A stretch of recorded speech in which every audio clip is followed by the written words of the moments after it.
दिवस होता 13 मे. रोजप्रमाणे सकाळपासूनच मुंबई त्याच्या वेगात धावत होती. त्या वेगाप्रमाणे उन्हाची तीव्रता देखील वाढत होती. पण अचानक वातावरणात बदल व्हायला सुरुवात झाली. आभाळ काळ्या ढगांनी भरून गेलं आणि मुंबईवासियांना पावसाची चाहूल लागली. गरमीमुळे हैराण झालेल्या मुंबईकरांना दिलासा मिळणार होता. पण निसर्गाच्या मनात जरा वेगळंच होतं. वातावरणात मोठ्या प्रमाणात बदल झाले. विजांच्या कडकडाटासह धुळीचं वादळ आणि मुसळधार पावसाला सुरुवात झाली आणि त्यातच अशी घटना घडली जी संपूर्ण महाराष्ट्राला हादरवणारी ठरली. घटना होती मुंबईमधील घाटकोपर परिसरातील. घाटकोपरमधील एका पेट्रोल पंपावर वादळी वाऱ्यामुळे बाजूलाच असलेलं महाकाय होर्डिंग कोसळलं. तिथे थांबलेले अनेक लोक या दुर्घटनेचे बळी ठरले.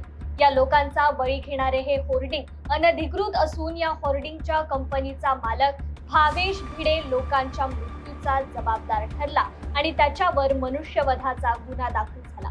पण त्याने केलेला हा गुन्हा पहिलाच नसून या आधी सुद्धा भावेश भिडे याच्यावर गंभीर गुन्हेगारीचा रेकॉर्ड नोंदवला गेलाय. या व्हिडिओमध्ये आपण ही संपूर्ण घटना कशी घडली आणि या घटनेला जबाबदार असलेला भावेश भिडे कोण आहे हे जाणून घेणार आहोत. नमस्कार, मी कृपा सपकाळ आणि तुम्ही पाहताय न्यूज अनकटचा क्राईम रिपोर्ट एपिसोड. 13 मे रोजी मुंबईत वादळी वाऱ्यासह जोरदार पाऊस झाला. उकाड्यामुळे हैराण झालेल्या मुंबईकरांसाठी हा पाऊस दिलासा देणारा होता.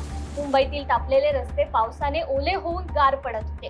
घाटकोपर मधील आझाद बिल्डिंगच्या बाजूला असलेल्या पेट्रोल पंपावर लोकांनी गर्दी केली होती.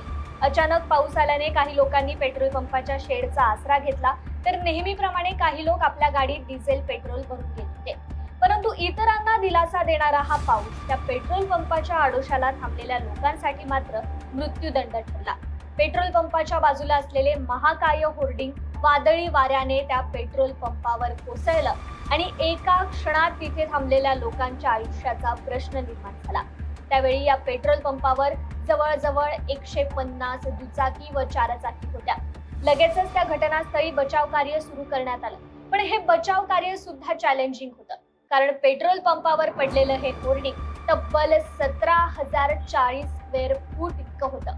या होर्डिंगचा लोखंडी बेस इतका मोठा होता की तो कापायला गॅस कटरचा वापर करावा लागणार होता आणि भूमिगत इंधन टाकी असल्याने त्या ठिकाणी गॅस कटरचा वापर करणं धोकादायक होतं.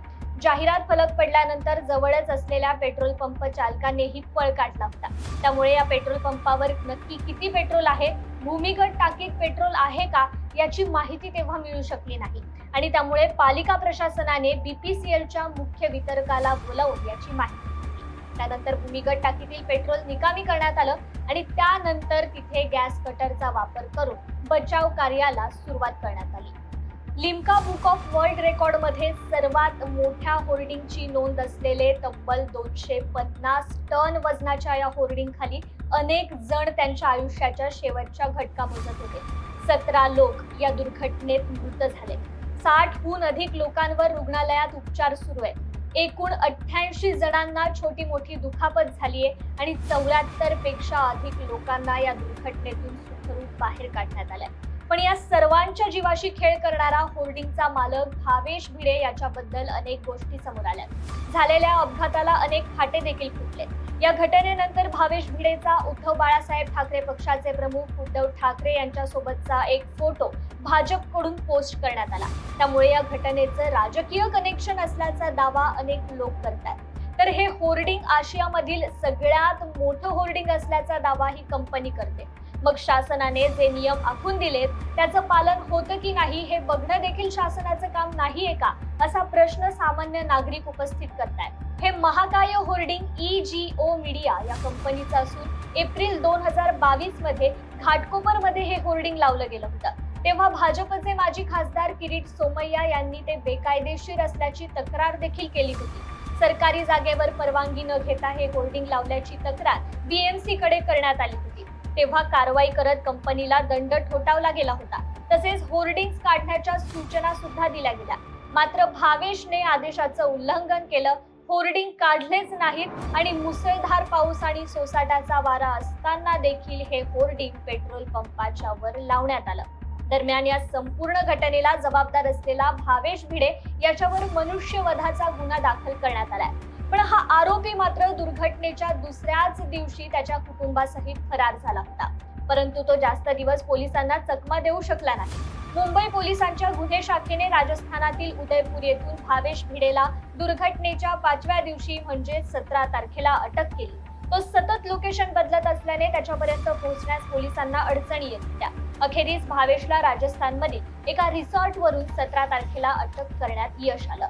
भावेश भिडे याच्याबद्दल जाणून घ्यायचं म्हटलं तर त्याची पार्श्वभूमी राजकीय आणि सोबतच गुन्हेगारी क्षेत्रात सुरुवातीपासूनच आहे. 2009 साली भावेश भिडे याने मुलुंड विधानसभेतून अपक्ष निवडणूक लढवली होती. त्याने निवडणूक आयोगाला दिलेल्या शपथपत्रात त्याच्यावर सुमारे 26 गुन्हे असल्याचं नमूद केलं गेलंय. त्याचे हे एकच अनधिकृत होर्डिंग नसून याआधी सुद्धा विनापरवाना साईन बोर्ड लावल्याप्रकरणी त्याच्यावर हे 26 गुन्हे दाखल करण्यात आलेले. शिवाय मीडिया रिपोर्ट्सनुसार 24 जानेवारी 2024 रोजी मुलुंड पोलीस स्टेशनमध्ये भावेशवर बलात्कार आणि विनयभंगाचा गुन्हा दाखल करण्यात आला होता. परंतु त्याला मुंबई उच्च न्यायालयातून अटकपूर्व जामीन मिळाला होता. या प्रकरणी भावेश विरुद्ध आरोपपत्रही दाखल करण्यात आलं आहे. 17 लोकांच्या मृत्यूला जबाबदार ठरलेल्या भावेश भिडेला आता अटक तर झालीय, परंतु हे होर्डिंग हटवण्यावर जर शासनाने आधीच लक्ष दिलं असतं तर लोकांच्या जीवाशी असा खेळ झाला नसता, असा रोष सामान्य नागरिक व्यक्त करतात. या होर्डिंगची दुर्घटना घडल्यावर आता शासनाकडून मोठ्या शहरात असणाऱ्या अनधिकृत होर्डिंगवर कारवाई करण्यात येते. परंतु कधीपर्यंत प्रशासनाचं तहान लागल्यावर विहीर खोदणं चालू राहणार आहे, असा प्रश्न जनतेच्या मनात येतोय. तर हा होता या संपूर्ण घटनेचा घटनाक्रम व या घटनेला जबाबदार असलेल्या भावेश भिडेची गुन्हेगारी पार्श्वभूमी. या 17 जणांचा बळी घेतलेल्या भावेश भिडेला कठोरात कठोर शिक्षा होणं हाच न्याय या घटनेत मृत झालेल्यांच्या कुटुंबियांना मिळणार आहे. तत्पूर्वी आजच्या क्राईम रिपोर्ट एपिसोड मध्ये इथेच थांबूया. तुम्ही पाहत रहा न्यूज अनकट.